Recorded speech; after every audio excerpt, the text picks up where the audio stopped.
Prepare to read Farmer Will Allen and the Growing Table. Notice and note quoted words. Genre study. A biography is the story of a real person's life written by someone other than that person. Authors of biographies present events in order. Authors of biographies may organize their ideas using headings. Biographies may include illustrations that show important events in the person's life. Set a purpose.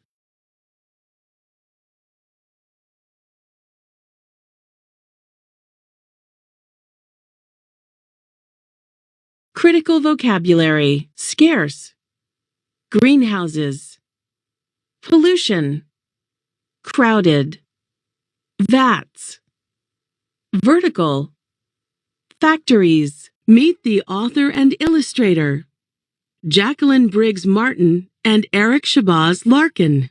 Award-winning author Jacqueline Briggs Martin so enjoyed reading with her own children that she decided to write books that children and adults could share. Today, her books focus on food and the people who love growing and making it. As an artist, illustrator, composer, and poet, Eric Shabazz Larkin does it all. He has lived in all sorts of places, from Kenya to London to New York City. He thinks people can learn a lot about history through food. Farmer Will Allen and the Growing Table. Written by Jacqueline Briggs Martin. Illustrated by Eric Shabazz Larkin. Farmer Will Allen. Farmer Will Allen is as tall as his truck. He can hold a cabbage, or a basketball, in one hand. When he laughs, everyone laughs, glad to be in his crew. When he talks, everyone listens.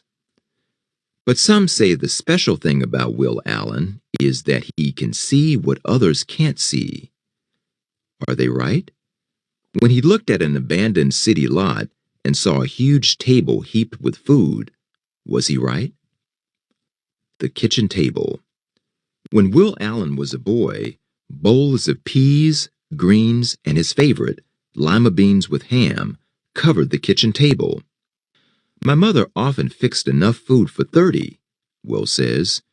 We never had a car or a TV, but we always had good food.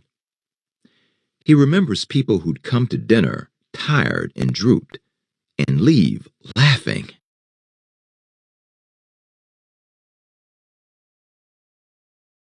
Will's family grew most of their food. Will loved the food, but hated the work. He planned to quit on planting, picking, pulling weeds, leave those Maryland fields for basketball or white shirt work. And he did. He graduated from college and moved to Belgium to play professional basketball. When a Belgian friend asked him to help dig potatoes, Will realized he loved digging in the dirt. He grew so much food that he and his wife Cindy covered their kitchen table with Thanksgiving dinner for a team of basketball friends. A new kind of farm. When Will was done with basketball, he worked a white shirt job in Wisconsin and found time to grow vegetables on Cindy's parents' land. But Will wanted his own place. He'd seen that fresh vegetables were as scarce in the city as trout in the desert. Will believed everyone, everywhere, had a right to good food. Scarce. If something is scarce, there is very little of it. But how could Will farm in the middle of pavement and parking lots? One day, driving in Milwaukee, Will spotted 6 empty greenhouses on a plot of land about the size of a large supermarket, for sale. He could see kids who'd never eaten a ripe tomato, never crunched a raw green bean, sitting at his table, eating his vegetables. Will Allen bought that city lot. Greenhouses. Greenhouses are glass buildings that are used to grow plants and protect them from the weather.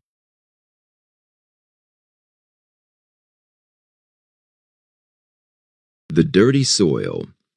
Will had a start on his table. He had the land, but the table was empty. The problem was Will's soil, dirty with chemicals and pollution. He had no money for machines to dig out the bad soil, for truckloads of good soil. What to do?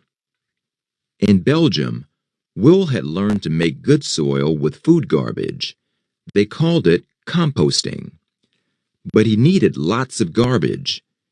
He asked his friends to save food waste, apple peels to old zucchinis.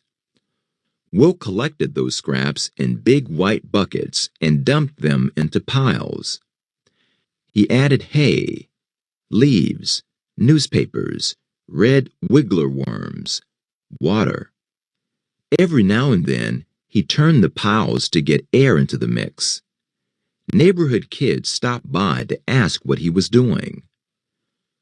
Will told them about the piles and the red wiggler worms that would help the garbage become compost. The kids came back day after day to help. Pollution. Pollution is harmful or poisonous material in the air, water, and ground. Red wiggler worms. Then one day, bad news. The red wiggler crew was dying. Will and the kids study worms for 5 years. They learned not to feed the worms too much, and they discovered the best menu for red wigglers. No hot peppers, onions, garlic. Lots of watermelon rinds, sweet potato scraps, molasses. Since then, the squirmy crew has stayed hard at work. Will says worm magic is what makes his farm grow.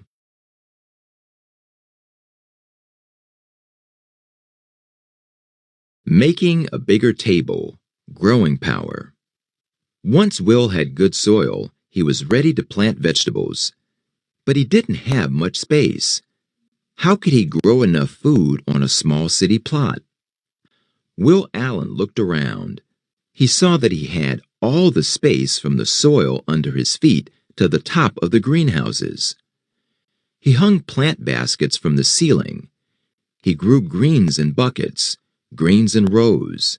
He crowded shelves with pots of spinach, chard, lettuce. He grew stacks of tiny salad sprouts in boxes, hundreds of boxes. Will added hoop houses to hold more boxes and more long rows of vegetables. He added vats of water and fish to his greenhouses. Fish wastewater grows the sprouts. The sprouts clean the water for the fish. Fish, water, sprouts work together like a 3-part farm machine. He added goats, chickens, turkeys, and bees to that city farm he named Growing Power. Crowded.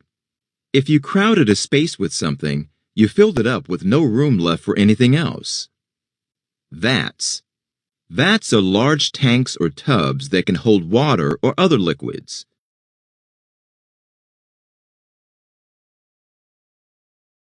Finding farmers. Farmer Will's work clothes are jeans and a blue sweatshirt with cut-off sleeves. He's busy from early morning to night.